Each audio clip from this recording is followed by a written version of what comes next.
नमस्कार। Physio Ved world के channel पे आप सभी का स्वागत है।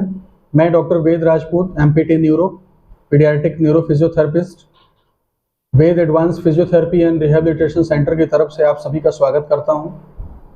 आज हम बात करेंगे सेरेब्रल पाल्सी बच्चों में हाथों की उपयोगिता कितनी होती है और यह कितना महत्वपूर्ण है हमारे बच्चों के लिए।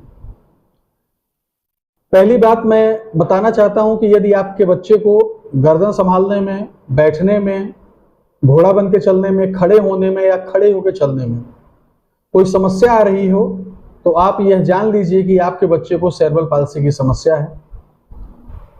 यह समस्या क्या होती है, कैसे होती है, इसके विषय में हमारी पुरानी वीडियोस में विस्तार से बताया गया है। आप वहां पे जाके देख सकते हैं। अगर हम बात करें बच्चों के हैंड फंक्शन की, हाथों के उपयोगिता की, तो आपको यह जानना आवश्यक है कि हाथ बहुत ही उपयोगी होते हैं और बहुत ही आवश्यक है हाथों के फंक्शन और हाथों के क्रियाकलाप सेरेब्रल पाल्सी से ग्रसित बच्चों के लिए। आप सभी को यह जानना चाहिए कि हमारे मस्तिष्क में 80% जो हिस्सा होता है वह हैंड फंक्शन को रिप्रेजेंट करता है, हाथों को प्रदर्शित करता है। इसलिए अगर हम यह सोचें कि हमारा बच्चा कैसे चलेगा, कैसे खड़ा होगा, घोड़ा बन के कैसे चलेगा, बजाय इसके अगर हम यह भी सोचें कि हमारा बच्चा अपने हाथ से क्या कर पाता है और क्या नहीं कर पाता, तो ये ज्यादा महत्वपूर्ण है आपके बच्चे के लिए और उसके दैनिक क्रियाकलाप के लिए। अब प्रश्न यह उठता है कि हम बच्चों के हैंड फंक्शन के लिए क्या क्या करवा सकते हैं। सबसे पहले तो हमें हाथों में पाउडर लगा के हाथ में पाउडर मसाज करना है। अंगूठे को बाहर की तरफ खोलना है और अंगुलियों को बाहर की तरफ खोलना है, जिससे कि ऐसे बच्चे जो प्रायः देखा जाता है मुट्ठी को बंद करके रखते हैं, जल्दी नहीं खोलते, उनकी मुट्ठी खुल सके और हाथ उनका कंफर्टेबल पोजीशन में हो। इसके बाद घर में आप जो भी काम कर रहे हो, अगर घर में आप कुछ कर रहे हैं, किचन में कोई काम कर रहे हैं, तो किचन में उनको अपने साथ बिठाएं। जैसे मूंगफली के दाने हैं तो उसको एक डिब्बे से निकाल के दूसरे डिब्बे में डलवाना। आप रोटी बना रहे हो तो उनको थोड़ा सा आटा दे दो, उस आटे को वो भी गूंथें। अगर घर में कोई ऐसा काम है, छोटा मोटा काम, जो अपने हाथों से वो कर सकते हैं, तो निश्चित तौर पे उनको उस काम में पार्टिसिपेट कराइए। फिर बात आती है कुछ खिलौनों की। जैसे हमारे सामने एक ये खिलौना है, इसको हमें बच्चे को देना है।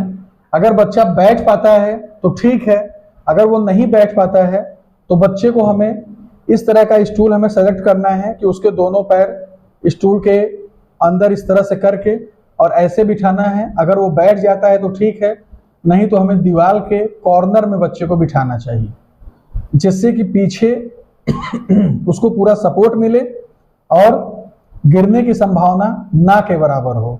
इसमें हम सीपी चेयर या कॉर्नर चेयर का भी प्रयोग कर सकते हैं।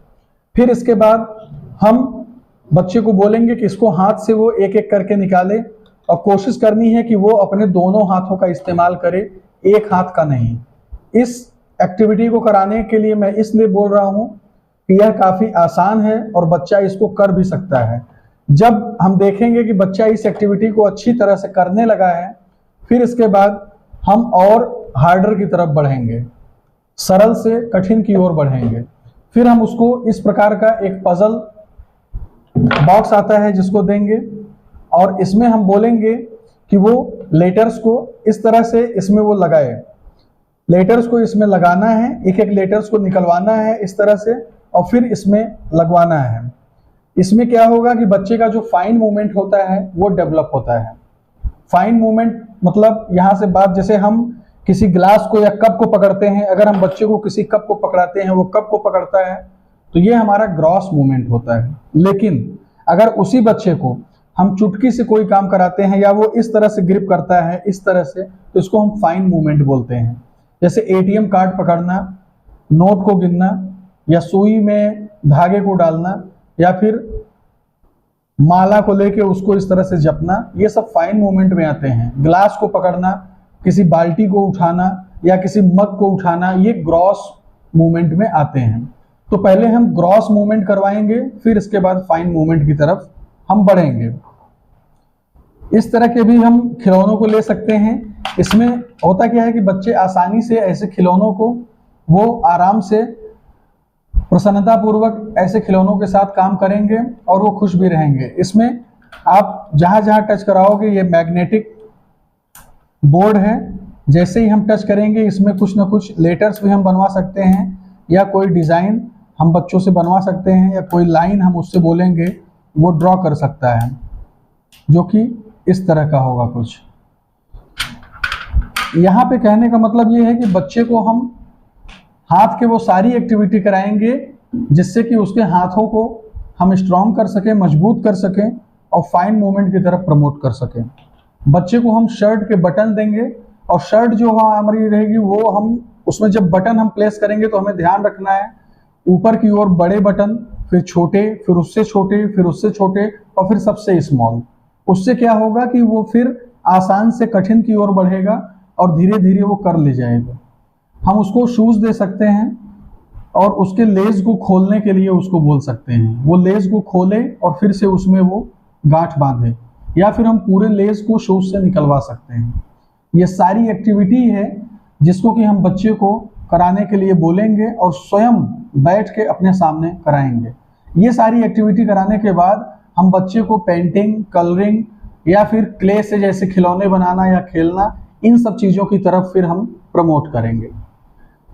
आज हम आपको यह बताना अत्यधिक महत्वपूर्ण समझते हैं कि अपने बच्चे को घोड़ा बन के चलाना, खड़ा करना, खड़ा करके चलाना, इन सब चीज़ों के साथ साथ इस पे भी विशेष ध्यान देने की आवश्यकता है कि वह अपने हाथों का संपूर्ण इस्तेमाल करना सीख ले। अगर वह अपने हाथों का पूर्ण रूप से इस्तेमाल करना सीख जाता है तो चलने फिरने के लिए निश्चित तौर पे वो और बेहतर प्रयास कर पाएगा। हमारे इस वीडियो को देखने के लिए बहुत बहुत धन्यवाद। अगर ये वीडियो आपको पसंद आया हो तो चैनल को लाइक करें, सब्सक्राइब करें और शेयर करें। नमस्कार।